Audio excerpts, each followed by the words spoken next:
Yan ang tuhod ko. Masakit ang tuhod mo. Okay. Okay, Mario, bigay ko yung ano, ha? So, yun, mga kababayan, mga kabarangay. Isang mapagpalang umaga po sa atin lahat. Mga kababayan, sa umagang ito, sa araw na ito, ay muli kong binalikan si Kuya Mario para kumustahin yung pag-inom niya ng gamot, kung nasusunod ba niya. Dahil kung natatandaan nyo, si Kuya Mario, pina-check up natin, dinala natin sa bahay paggamutan dahil sa kanyang sakit. Ngayon ay ilang 1 week na yung nakalipas, mga kababayan. So, kukumustahin natin. Mga kababayan, samahan nyo ko dahil sa pagpunta namin na ito, pag-update natin, ay may mga kababayan tayong nagpadala ng pagmamahal para kay Kuya Mario. Mga kababayan, sa araw ding ito, kasama si Kuya Bal, tsaka si Ate Lisa, dahil pagkatapos naming nagsimba, dumiretso na rin kami dito. Para malibang din si Ate Lisa. Ate Lisa, pasyalan natin si Kuya Mario. Okay. Kuya Bal? Ay, yung grocery pala.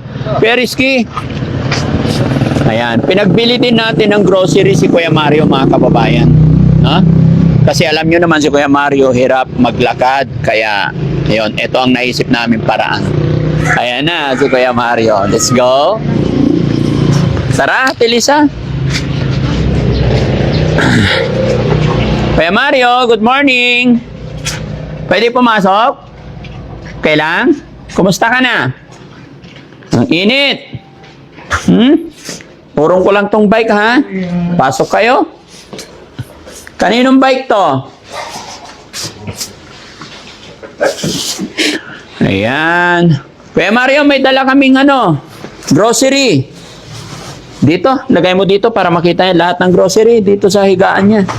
May tuyo ka. May tuyo ka? Anong may tuyo ka? Ayan, para sa mga iayos mo dito para makita. Ayan, ilatag mo lahat. Hindi ko nilalabas ko Kuya Mario. Yung sabon, lagay mo doon. Para makita ni Kuya Mario. Ba't ang dumi ng damit mo, Kuya Mario? Kaya makikyo.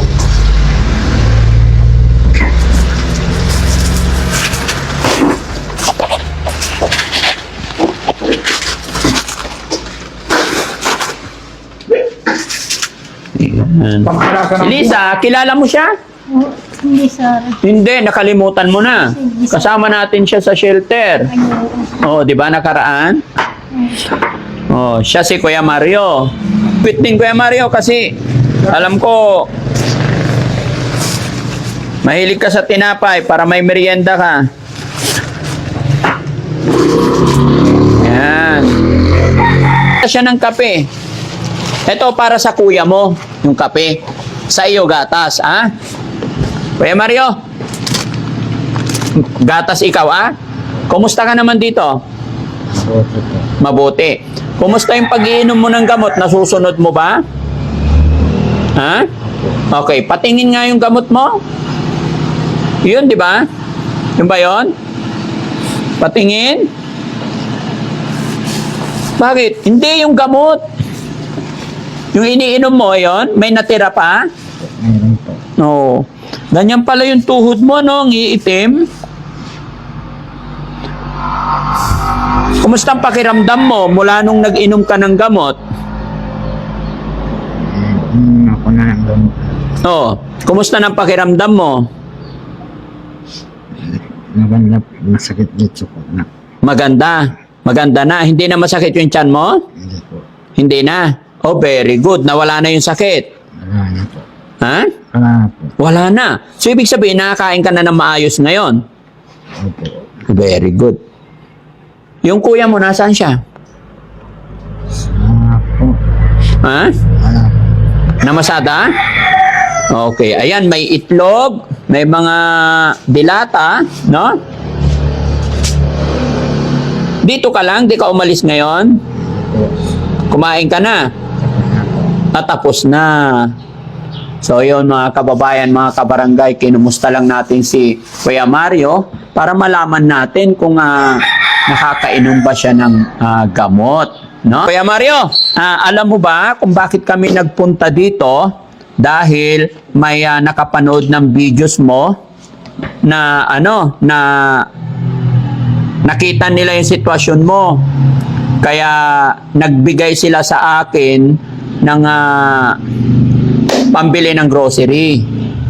Yung isa po, si Ma'am Nelia Pagaduan. No? Boss JB? Boss, JB.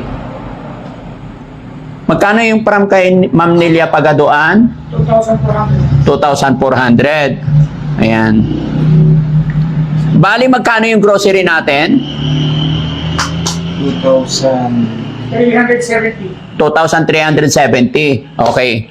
Yung from Barcelona, Spain, nagpadala ng 2,000. Binili namin ng grocery, 2,370. So, walang problema yon kahit magsobra, ha? Tapos si Ma'am Nelia Pagaduan nagpadala ng 2,400. Tama? Okay. Ayan. So, from Barcelona, Spain, nagpadala ng 2,000 para kay Kuya Mario. Maraming salamat po sa inyong muli, mga kababayan, no? At saka kay Ma'am Nelia Pagaduan, nagpadala rin ng 2,400. So, yung nanggaling sa Barcelona, Spain, binili na namin ng grocery, kabayan. Dahil si Kuya Mario, hirap po siya na mamili ng pagkain niya, kaya binilhan na namin. So, yung kay Ma'am Nelia Pagaduan naman, ibibigay natin cash para kung may kailangan siyang bilhin, makakabili siya. Pero alam ko naman na marami pang tago si Kuya Mario kasi may mga binigay na tayo. Pero bakit ang dumi ng damit mo, Kuya Mario? Ganito po. Nagdadamit namin. Ito. Ha? Masakit ang ito. Masakit ang tuhod ko. Masakit ang tuhod mo. Okay. Okay, Mario, bigay ko yung ha? Okay. 2,400 from Nelia Pagaduan. So, Ma'am Nelia Pagaduan, thank you so much po sa ipinadala ninyong tulong para kay Kuya Mario. Alam nyo po yung napakalaking bagay po ito para sa kanya dahil hindi po siya nakakapaghanap buhay. At ang kanyang kuya na tanging siya ang tumutulong sa kanya ay isa ring PWD. Pero kabutihan, kagandahan at napamasada. Kuya Mario, ito galing kay Ma'am Nelia Pagaduan. 2,400. So, bigay ko sa'yo. Ano sasabihin ni Kuya Mario? Maraming salamat po. Tsaka, isa pang kababayan natin, yung nasa Barcelona, Spain, ito yung ipinambili ng grocery, Happy ka ba, Kuya Mario? Happy po. Pagka ganitong mainit, doon ka sa labas, no?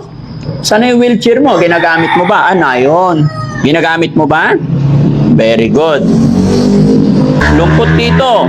Pagka punta ka ulit doon sa bahay, Gusto mo doon? Masaya ba doon sa shelter? Masaya po. Masaya doon. Ayan, nakangiti na siya, mga kababayan. So, pag sinundo kita dito, mag-ready ka ng damit mo, kahit mga 3 to 5 days ka doon. Pag namasyal ka sa shelter, kailangan 3 or 4 days. 3 to 5 days. Okay ba yon? Sa palagay nyo, mga kababayan, kasi hindi naman to, hindi basta-basta, kumbaga medyo may kalayuan, at nakikita ko, mga kababayan, na ang lungkot niya dito, wala siyang kasama. So, parang masalimuot ba? So, mas gusto ko na nandun siya sa shelter, marami sila doon, may mga aalaga pa sa kanya, kaya pwede siya doon mga 3 to 4 days or 5 days, depende sa kagustuhan niya. Diba? Doon, Kuya Mario, may pagkain ka on time. Alam ko naman na meron din dito. Pero mas maganda kung may nag-a-assist sa'yo. Dadalhin din natin yung wheelchair mo. Kasi pag nandoon ka, papasundo kita, tapos pag araw na gusto mo nang bumalik, pwede naman dito, ipahatid kita ulit. Okay ba yon?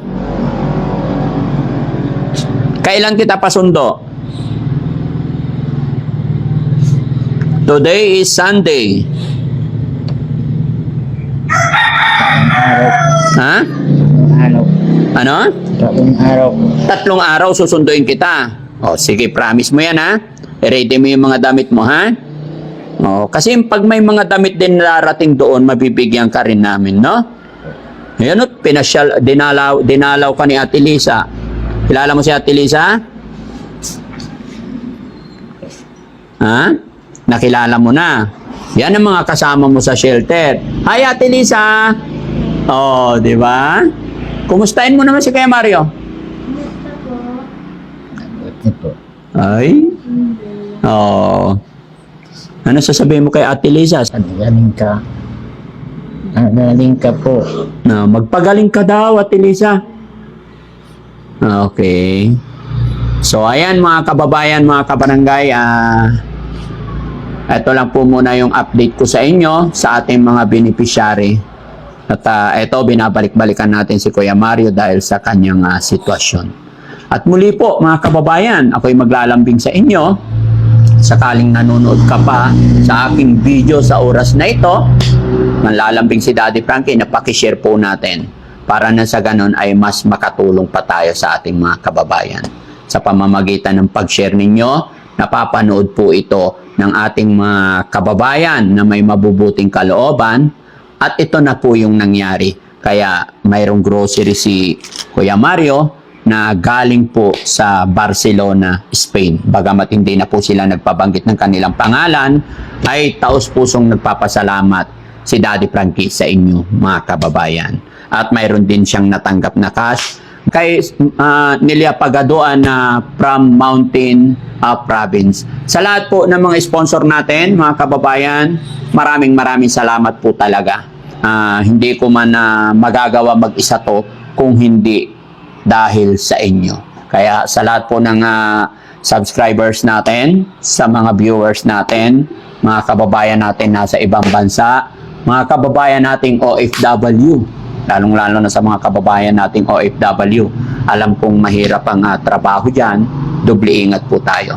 Ingatan nyo rin po yung mga sarili ninyo. Hindi lang po sa mga OFW, lahat po tayo mga kababayan, mag-ingat po tayo at lagi tayong mag-pray kay God. So mga kababayan, pansamantala po si Daddy Frankie ay magpapaalam sa inyong lahat. Maraming salamat po. And Daddy Frankie po, anak ng Pangasinan, from Pangasinan. I love you all po and God bless po. Kuya Mario, babay tayo. Yung pera mo, nasaan na? Tinago mo? Dito po. Nandyan. Hindi mo inihiwalay sa katawan mo. Dito. Paano ka bumibili pagkain mo? Hindi niya po ng pagkain po. Nakakalabas ka? Alam ba ako? Oo, sige sa bagay yan. Gumagapang talaga siya mga kababayan.